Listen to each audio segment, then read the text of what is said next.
तो पेपर एकदम नजदीक आ चुका है और आपको डर भी लग रहा होगा, घबराहट भी हो रही होगी कि इतने कम समय में कैसे तैयारी करें। तो सबसे बड़ी बात क्या है कि टाइम कम है और इसलिए हम फालतू चीज़ों को पढ़ नहीं सकते।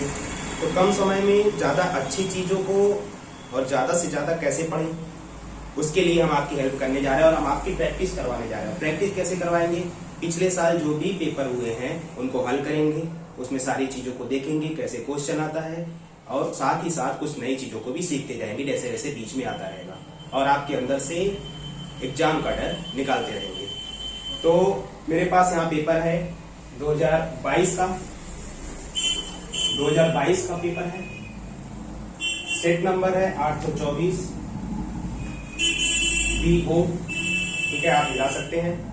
और इसमें पहले खंड का जो क्वेश्चन है उसमें बताना है कि कौन सा ऑप्शन सही है। इसमें पहला क्वेश्चन है, कोई दर्पण किसी भी वस्तु का प्रतिबिंब सदैव सीधा बनाता है। तो दर्पण कौन सा होगा? कोई दर्पण वस्तु का प्रतिबिंब, एक दर्पण है वो वस्तु का प्रतिबिंब हमेशा सीधा बनाता है, तो वो कौन सा दर्पण होगा? तो सीधा प्रतिबिंब समतल दर्पण भी बनाता है और उत्तल दर्पण भी द्वारा भी हमेशा सीधा प्रतिबिंब बनता है। समतल दर्पण द्वारा प्रतिबिंब हमेशा सीधा और बराबर बनता है। उत्तल दर्पण द्वारा प्रतिबिंब हमेशा सीधा और वस्तु से छोटा बनता है। दोनों में बनता है प्रतिबिंब, दोनों से ही सीधे होते हैं। तो आप समझ सकते हैं कौन सा ऑप्शन होगा। दूसरा क्वेश्चन है, सामान्य आंख के लिए दूर बिंदु होता है। तो दो चीज हम लोग आपके लिए निकालते हैं, एक निकालते हैं दूर बिंदु और एक निकालते हैं निकट बिंदु। अगर किसी का आंख सही है उसके लिए दूर बिंदु जो होता है, दूर बिंदु फार पॉइंट, दूर बिंदु अनंत होता है। और निकट बिंदु अगर पूछा जाए कभी, अगला मान लीजिए कि आगे आने वाले एग्जाम में क्वेश्चन आ जाए, निकट बिंदु कितना होता है? तो होता है 25 सेंटीमीटर। 25 सेंटीमीटर। अगला क्वेश्चन है, किसी चालक में 2 एम्पीयर की धारा प्रवाहित हो रही है, तो 2 सेकेंड में चालक में गुजरने वाला आवेश। क्वेश्चन आप पढ़ रहे होंगे कि किसी चालक में 2 एम्पीयर की धारा प्रवाहित हो रही है। 2 एम्पीयर की धारा, I बराबर 2 एम्पीयर और समय दिया है t बराबर 2 सेकेंड। तो कह रहा है आवेश का मान बताइए। Q बराबर IT, I का मान 2, T का मान 2, 4 कूलाम। 4 कूलाम आवेश प्रवाहित होगा। प्रेरित विद्युत धारा की दिशा ज्ञात करने का नियम है। अब देखिए हमारे पास 2 नियम है यहाँ पे, एक है फ्लेमिंग के बाएं हाथ का नियम और एक है फ्लेमिंग के दाएं हाथ का नियम। तो ध्यान देंगे कि कब कौन सा नियम लगाते हैं, बहुत ही ध्यान से। यहाँ पर आपको एक नई चीज सीखने के लिए मिलेगी कि फ्लेमिंग का 2 नियम है, एक है बाएं हाथ का नियम और एक है दाएं हाथ का नियम। बाएं हाथ के नियम से चालक पर लगने वाला चुंबकीय बल निकालते हैं, ठीक है। अभी हो सकता है आगे क्वेश्चन में आए तो हम आपको बताएंगे फ्लेमिंग के बाएं हाथ का नियम कैसे लगाते हैं। तो फ्लेमिंग के बाएं हाथ के नियम से, ध्यान दीजिएगा, बाएं हाथ के नियम से चुंबकीय बल निकालते हैं और दाएं हाथ के नियम से किसी चालक में प्रेरित धारा निकालते हैं। प्रेरित धारा निकालते हैं। जब विद्युत चुंबकीय प्रेरण की घटना होती है तो चालक में धारा प्रेरित होता है नहीं, तो धारा किस दिशा में प्रवाहित होगा, प्रेरित धारा की दिशा निकालने के लिए फ्लेमिंग के दाएं हाथ का नियम लगाते हैं। इस क्वेश्चन पे आप ध्यान दीजिए, ठीक है। तो ये हो गए पहले क्वेश्चन का। 3 क्वेश्चन था इसमें, पहले क्वेश्चन में क, ख, ग और घ, तो आप अच्छे से समझ चुके होंगे। अब यहाँ पर है हमारे पास दूसरा क्वेश्चन और दूसरे का जो क्वेश्चन है क, दूसरे के का में आपको बताना है कि ओम का नियम। वैसे तो हमें बताने की जरूरत नहीं, ओम का नियम आप समझ रहे होंगे। ओम का नियम क्या है? यदि किसी चालक की भौतिक अवस्था में जैसे ताप, दाब ये सब ना बदले तो चालक के सिरों पर लगाया गया विभवांतर उसमें मतलब चालक ने उसमें बहने वाली धारा के समानुपाती होता है। मान लीजिए अगर ये चालक है इसके सिरों के बीच का विभवांतर V है और इसमें I धारा बह रही है। तो ओम के नियम के अनुसार V proportional to I, V समानुपाती होगा I के। और यहाँ से इस समानुपाती का चिन्ह हटा के, प्रोपोर्शनल का चिन्ह हटा के बराबर लगाएंगे और एक नियतांक लगाएंगे, वो नियतांक होगा RI। R इक्वल हो जाएगा V अपान I। यही पूरा ओम का नियम है, बहुत ही आसान, आप याद रखेंगे, बार बार पूछा जाता है। और इसके आधार पर एक ओम की परिभाषा लिखिए। बढ़िया क्वेश्चन है कि ओम के नियम के आधार पर एक ओम की परिभाषा लिखिए। एक ओम किसे कहते हैं ये बताना है आपको। एक ओम की परिभाषा कैसे लिखेंगे, देखिए हम आपको बताते हैं तरीका कि परिभाषा कैसे बनाएंगे एक ओम का। तो इसको मिटा रहे हैं। तो हमारे पास क्या है, ओम का नियम क्या है, R equal to V upon I। R क्या है, प्रतिरोध, चालक का प्रतिरोध, ठीक है। अगर हम लोग V का मान ले ले 1 वोल्ट और I का मान ले ले 1 एम्पियर, तो R बराबर आएगा 1 अपान 1, R बराबर आएगा 1 ओम, ठीक है। अब परिभाषा कैसे लिखोगे कि अगर यदि किसी चालक के सिरों पर 1 वोल्ट का विभवांतर स्थापित, 1 वोल्ट का विभवांतर स्थापित हो तथा चालक में, देख लीजिए दोनों कंडीशन है, सिरों के बीच 1 वोल्ट का विभवांतर हो और चालक में 1 एम्पियर की धारा प्रवाहित हो,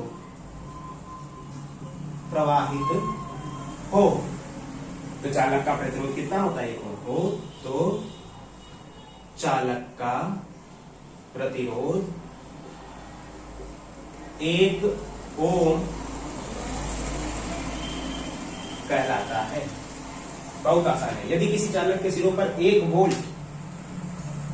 वोल्ट का विभवांतर स्थापित हो तथा चालक में 1 एम्पियर की धारा प्रवाहित हो, तो चालक का प्रतिरोध 1 ओम कहलाता है, ठीक है। तो ये हो गया दूसरा का क। अब दूसरे का खा क्वेश्चन है कि चुंबकीय बल रेखाओं के 2 गुण लिखिए।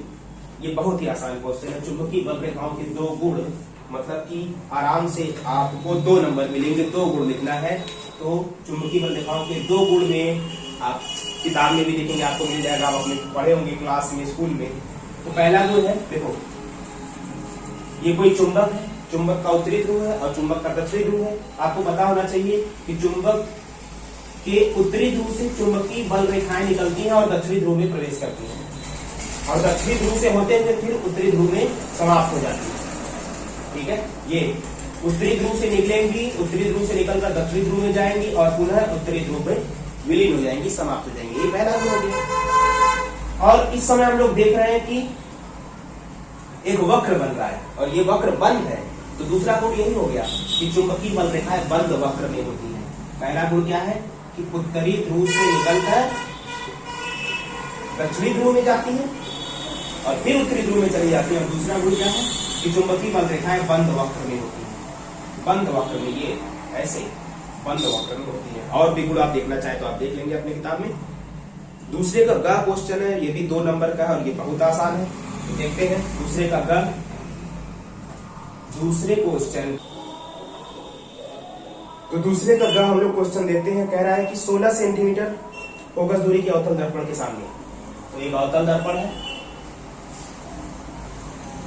इसका फोकस दूरी ये, यहाँ पर फोकस दूरी मान लेते हैं, यहाँ पर इसका वक्रता केंद्र मान लेते हैं। F बराबर 16 सेंटीमीटर। अवतल दर्पण की बात कर रहे हैं, अवतल दर्पण की फोकस दूरी हमेशा माइनस में, तो माइनस में, क्योंकि देखो इस साइड है ना, माइनस में। अवतल दर्पण के सामने एक वस्तु 8 सेंटीमीटर की दूरी पर रखा है, 8 सेंटीमीटर की दूरी पर रखा है। वस्तु की दूरी u बराबर -8 सेंटीमीटर, वस्तु की दूरी हमेशा माइनस में। तो उपयुक्त किरण आरेख बनाइए तथा प्रतिबिंब की स्थिति एवं प्रकृति बताइए। तो पहले किरण आरेख ही बना देते हैं। चलो किरण आरेख बना देते हैं। तो फोकस दूरी तो 16 है, फोकस दूरी 16 है, तो 8 पर रखना है, मतलब 16 का आधा 8 यहाँ पर आएगा। मतलब जो ये है आपका ध्रुव P, जो वस्तु रखा है वो ध्रुव और फोकस के बीच में रखा है। प्रतिबिंब कैसे बनाते हैं? एक किरण मुख्य अक्ष के समांतर, मुख्य अक्ष के समांतर जो किरण जाएगा वो कहां से बन जाएगा? फोकस से, ये। और एक किरण आप कैसे डाल सकते हो? एक किरण आप डाल सकते हो वक्रता केंद्र से, वक्रता केंद्र से, ये। बहुत सारे तरीके हैं लेकिन हम ये वाला तरीका हम लोग ले रहे हैं। वक्रता केंद्र से जो किरण डालेंगे वो दर्पण से परावर्तित होकर वापस अपने मार्ग पर लौट जाएगा। मतलब ऐसे जा रहा है तो ये इसी पर लौट आएगा, ठीक है। ये इधर कहीं मिलने वाले हैं नहीं, तो कहाँ मिलेंगे? पीछे की तरफ, पीछे की तरफ मिलेंगे और यहाँ पर ये उसका प्रतिबिंब बन गया। क्या किया हमने? एक किरण मुख्य अक्ष के समांतर ले गए हैं जो कि फोकस से होकर गया है, दूसरा किरण वक्रता केंद्र से ले गए हैं जो कि वक्रता उसी मार्ग पर लौट गया है। दोनों इधर काट नहीं रहे थे तो पीछे जाकर काट रहे हैं, तो प्रतिबिंब जो बना है वो आभासी बना है, आभासी फिलहाल। और कह रहा है कि प्रकृति ज्ञात कीजिए और प्रतिबिंब की स्थिति बताइए। प्रकृति तो पता चल गई आभासी है, प्रकृति यही हो गई आभासी है। और v का मान यहां से बताना है तो आप सूत्र लगा लीजिए 1/f = 1/v + 1/u। 1/v का मान निकालना है, u का मान -8, f का मान -16। इसको आप हल कर लेंगे बहुत ही आराम से, आपको v का मान मिल जाएगा। गुणा भाग तो आपको आता ही होगा। ये हो गया दूसरे का क, ख और ग क्वेश्चन। 3 क्वेश्चन इसमें थे, तीनों हम लोगों ने कर लिया है। अब आते हैं तीसरे क्वेश्चन की तरफ बढ़ते हैं। इसमें 4-4 नंबर के क्वेश्चन हैं। 4-4 नंबर के 2 क्वेश्चन है क और ख, और अथवा करके दिया है। मतलब टोटल 4 क्वेश्चन है, उसमें से 2 करना है, ठीक है। तो हम लोग तीसरे का क्वेश्चन करते हैं। क में पहला क्वेश्चन है, किसी उत्तल लेंस द्वारा बने प्रतिबिंब हेतु किरण आरेख बनाइए। प्रतिबिंब के आकार पर टिप्पणी भी कीजिए। उत्तल लेंस द्वारा प्रतिबिंब बनाना है और कंडीशन दिया कब बनाना है। हमें उत्तल लेंस लेना है, उत्तल लेंस, उत्तल लेंस के बाद कह रहा है कि उत्तल लेंस लेकर प्रतिबिंब बनाइए। कब कब बनाना है ये कंडीशन दिया है। पहला प्रतिबिंब कब बनाना है? पहला प्रतिबिंब अनंत एवं 2f के बीच में हो, जब वस्तु अनंत एवं 2f के बीच हो, अनंत एवं 2f के बीच हो। तो चलिए आइए देखते हैं कैसे बनाते हैं। ये हो गया उत्तल लेंस, ठीक है। उत्तल लेंस अगर हम यहाँ पर, अच्छा उत्तल लेंस में 2 फोकस होते हैं, पता होगा 2 फोकस होते हैं। इधर हो गया आपका f2, इधर हो गया आपका f1, इसका डबल हो जाएगा यहाँ पर 2f2 होता है और इधर होता है 2f1, ठीक है। कह रहा है कि वस्तु को रखना है अनंत एवं 2f के बीच में, तो अनंत इधर हो जाएगा और 2f ये हो गया, इसके बीच में ये रखेंगे। तो क्या तरीका होता है प्रतिबिंब बनाने का? हमेशा यही काम करते हैं। एक किरण मुख्य अक्ष के समांतर आपको ले जाना है, एक किरण मुख्य अक्ष के समांतर ले जाना है।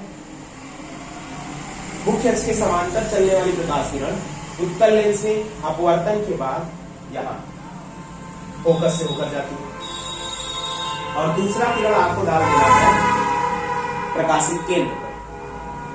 ये प्रकाशित केंद्र पर, ये देखिए बहुत ही आसानी से इसका प्रतिबिंब बन गया। यहाँ पर काट रहे हैं तो प्रतिबिंब ये बन गया, ठीक है। ये प्रतिबिंब बन गया। कैसा बना है? वस्तु से छोटा, उल्टा। वास्तव में काट रहे हैं किरण तो वास्तविक, छोटा, उल्टा और वास्तविक। टिप्पणी भी हमने कर दी।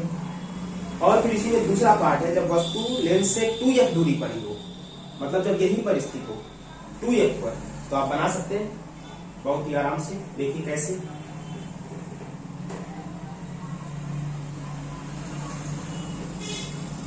कैसे बनाएंगे? वस्तु 2f पर ही है तो ये f1 है, ये 2f1, वस्तु 2f पर रखा है।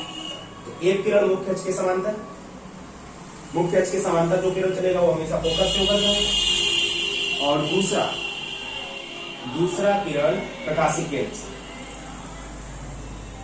प्रकाशित केंद्र से।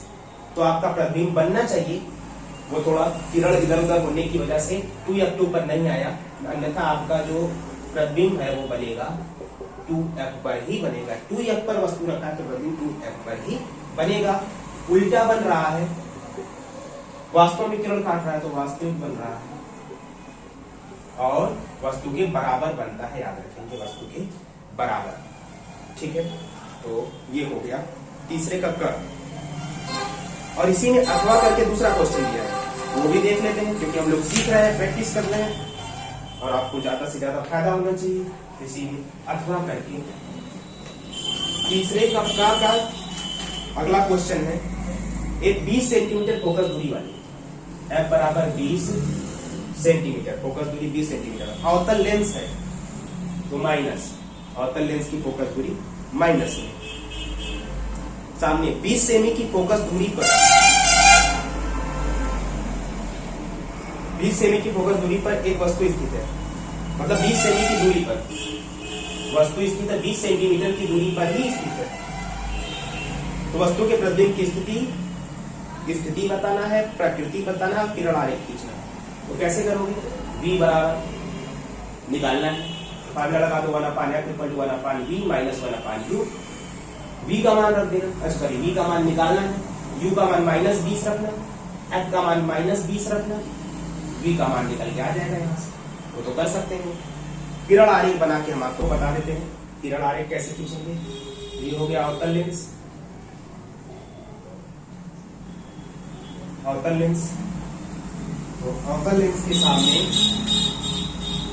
ये हो गया आपका, मान लीजिए f2, ये हो गया f1। अवतल लेंस का प्रथम फोकस इधर होता है, द्वितीय फोकस इधर होता है, वस्तु रखा है फोकस पर ही, क्योंकि कह रहे हैं 20 सेंटीमीटर पर वस्तु रख रहे हैं, फोकस पर ही रखा है। एक किरण मुख्य अक्ष के समांतर, मुख्य अक्ष के समांतर है, तो ये ऐसे चला जाएगा, फोकस से जाता हुआ प्रतीत होता है। ठीक है, अवतल लेंस के मुख्य अक्ष के समांतर चलने वाली प्रकाश किरण फोकस से भी जाता हुआ प्रतीत होता है। ठीक है, दूसरा किरण प्रकाश के केंद्र पर डाल देंगे, तो ये डाल देंगे तो यहाँ पर आपका प्रतिबिंब बन जाएगा।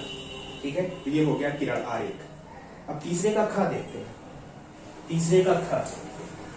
ठीक है, तीसरे का ख देखने के लिए एक सेकेंड, थोड़ा मार्कर घूमना चल रहा है।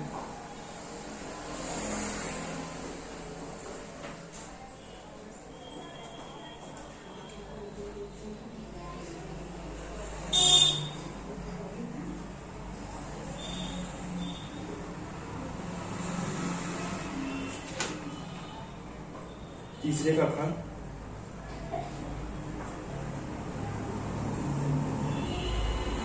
किसी चालक का प्रतिरोध तीन बातों पर निर्भर करता है। किसी चालक का प्रतिरोध नंबर 1 चालक की लंबाई पर, किसी चालक का प्रतिरोध चालक की लंबाई पर निर्भर करता है, और कह रहे किन बातों पर निर्भर करता है। और अगर ये चालक है, ये चालक है, तो ये चालक का मोटाई या बोलते हैं अनुप्रस्थ परिच्छेद का क्षेत्रफल। ये चालक है, अगर ये चालक है तो चालक का ये वाला जो भाग है इसको बोलते हैं अनुप्रस्थ परिच्छेद का क्षेत्रफल। अनुप्रस्थ परिच्छेद का क्षेत्रफल ए होता है, इसके व्युत्क्रमानुपाती होता है। ठीक है, तो किसी चालक का प्रतिरोध उसकी लंबाई के अनुक्रमानुपाती और उसके मोटाई या अनुप्रस्थ परिच्छेद के क्षेत्रफल ए के व्युत्क्रमानुपाती होता है। ये हो गया। और कह रहे हैं समांतर क्रम में जुड़े 3 प्रतिरोधों R1, R2, R3 के लिए तुल्य प्रतिरोध ज्ञात कीजिए, मतलब डेरिवेशन करना है। 3 प्रतिरोध हैं, 3 प्रतिरोध R1, R2, R3 वो समांतर क्रम में जुड़े हैं, तो उनका फार्मूला तो आएगा 1/R1 + 1/R2 + 1/R3। लेकिन बस इतना नहीं लिखना, ये 4 नंबर का क्वेश्चन है, इसलिए इसमें डेरिवेशन करना ही आपको तभी पूरा नंबर मिलेगा। तो कैसे इसका डेरिवेशन करते हैं, आइए देखते हैं क्या तरीका है। एकदम आसान तरीका क्या है।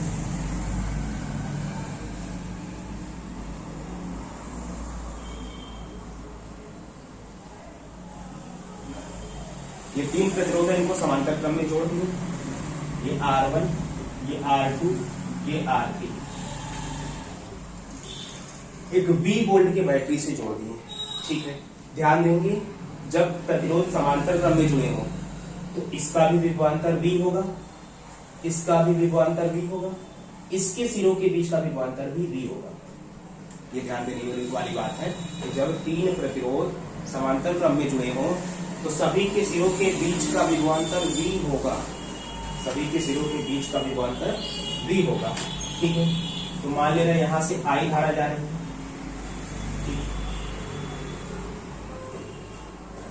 तो I धारा के पास तीन रास्ते हैं, ये I1 इसमें चला गया, I2 इसमें चला गया, I3 इसमें चला गया, तीन भाग में धारा बट गया है।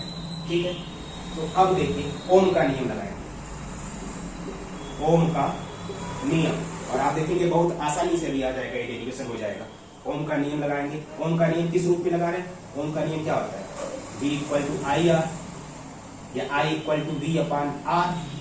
तो पहले प्रतिरोध के लिए क्या हो जाएगा? I1 equal to V upon R, दूसरे के लिए क्या हो जाएगा? I2 equal to V upon R, और तीसरे के लिए क्या हो जाएगा? I3 equal to V upon R3। सब जगह V क्यों है? क्योंकि समांतर क्रम में जब जुड़ा होता है सभी का विभवांतर समान होता है। ठीक है, अब I भी तीन पार्ट में बटा है, I1 I2 I3, I1 plus I2 plus I3, तीनों को जोड़ने पर फिर I मिलना चाहिए। ठीक है, I1 का मान V अपान R1, I2 का मान V अपान R2, I3 का मान V अपान R3। ठीक है, इसके बाद हमें कुछ करना पड़ेगा, कुछ मानना पड़ेगा। मान लेते हैं तीनों प्रतिरोधों का एक साथ तुल्य धारिता R है, तुल्य धारिता R है, और इसमें धारा कितनी जा रही है? I। या आप ऐसे मान सकते हैं कि तीनों प्रतिरोधों की जगह पर केवल एक प्रतिरोध है R, केवल एक प्रतिरोध है R, और इसमें धारा कितनी जा रही है? I।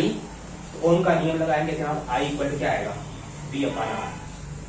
ठीक है, अगर मान ले कि तीनों का तुल्य प्रतिरोध R है, इसमें I धारा जा रही है, विभवांतर तो V है ही, तो ओम के नियम से I equal to V upon R। समीकरण 2, समीकरण 1, समीकरण 2 और 1 से क्या होगा? I का मान V अपान R, I का मान V अपान R, यहाँ रखेंगे V अपान R, V अपान R1 प्लस V अपान R2, V अपान R3, V अपान R, यहाँ से V कॉमन हो जाएगा, V बाहर निकल गया, 1 upon R1 plus 1 upon R2 plus 1 upon R3, V से V कट गया, 1 upon R equal to 1 upon R1 plus 1 upon R2 plus 1 upon R3। ये हो गया समांतर क्रम के लिए सूत्र। ठीक है, तो इसके लिए आपको कुल मिला के 4 नंबर थे। ठीक है, और इसी में खा में अथवा करके और एक क्वेश्चन दिया है, अथवा करके क्वेश्चन और दिया है कि विद्युत शक्ति से क्या तात्पर्य है? विद्युत शक्ति, विद्युत शक्ति, शक्ति क्या होता है? P बराबर W बाई T। तो आप बहुत आराम से इसका परिभाषा निकाल सकते हो विद्युत शक्ति की। पहले तो कार्य करने की दर को शक्ति कहते हैं, कार्य करने की दर को शक्ति कहते हैं। तो W क्या है? कार्य। कार्य होता है तो क्या होता है? ऊर्जा खत्म होती है, तो कार्य को क्या लिख सकते हो? ऊर्जा क्षय। तो किसी परिपथ में ऊर्जा क्षय होने की दर, ऊर्जा क्षय होने की दर मतलब समय से भाग, ऊर्जा क्षय होने की दर विद्युत शक्ति कहलाती है। एकदम आसान है।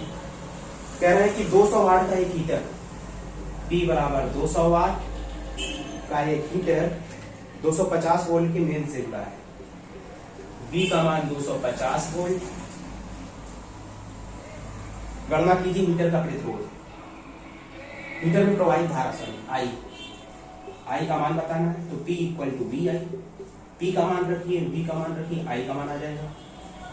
और कह रहे हैं कि हीटर के तार का प्रतिरोध R, तो P equal to V square upon R, P equal to V square upon R। या देखिए V, I का मान I के लिए क्या रख सकते हो? V अपान R रख सकते हो, यहाँ से क्या आएगा? V स्क्वायर अपान R ही आएगा। ठीक है, 10 घंटे में वह ऊर्जा, ऊर्जा मतलब कि किया गया कार्य, कह रहे कितना ऊर्जा क्षय हुआ? 10 घंटे में, मतलब कितना कार्य किया गया? W बराबर VI/T। V का मान रखिए, I का मान रखिए, T का मान 10 घंटे रखिए, घंटे को सेकंड में बदलिए, हल कर दीजिए। ठीक है, तो इसमें 4 पार्ट थे, 4 नंबर, हर पार्ट के लिए एक एक नंबर, शक्ति के लिए 1 नंबर और 3 न्यूमेरिकल थे, तीनों के लिए एक एक नंबर, 4 नंबर का क्वेश्चन था। ठीक है, तो अब लास्ट क्वेश्चन है फिजिक्स का ही, फिजिक्स का लास्ट क्वेश्चन। कह रहे हैं कि विशिष्ट धारा एवं प्रत्यावर्ती धारा में क्या अंतर है। विशिष्ट धारा